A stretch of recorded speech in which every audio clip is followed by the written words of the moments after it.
name is Nick Harris, and I was, as Joe said, convicted and sentenced to die for a rape and murder I didn't commit at the age of 21. In 1981, a woman named Mrs. Craig was murdered in Delaware. I had never met the woman. I was in prison on unrelated charges, and I stupidly made up a story to try and get out of those charges.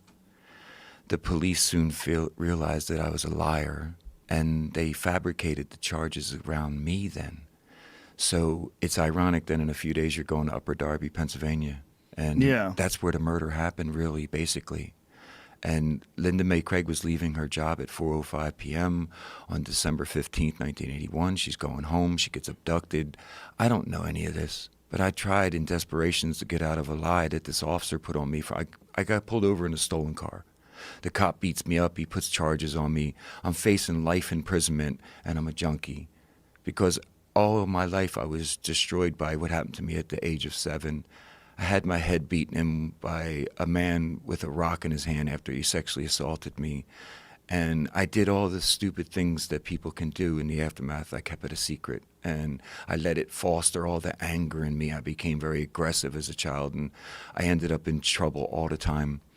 And when I was in prison on these unrelated charges to the murder, I stupidly fell into that mindset of desperation of trying to get out of it.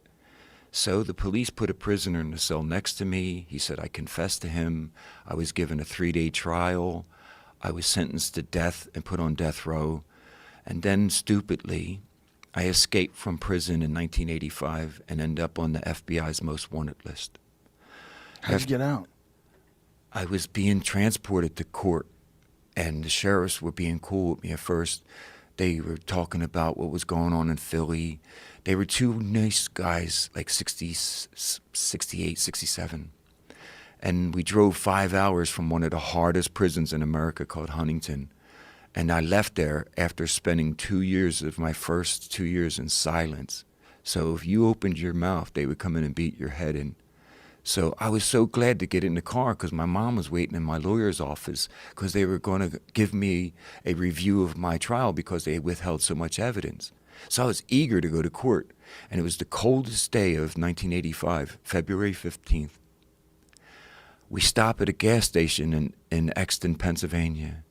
And as I got out of the car, the officer driving pulled past the cubicles.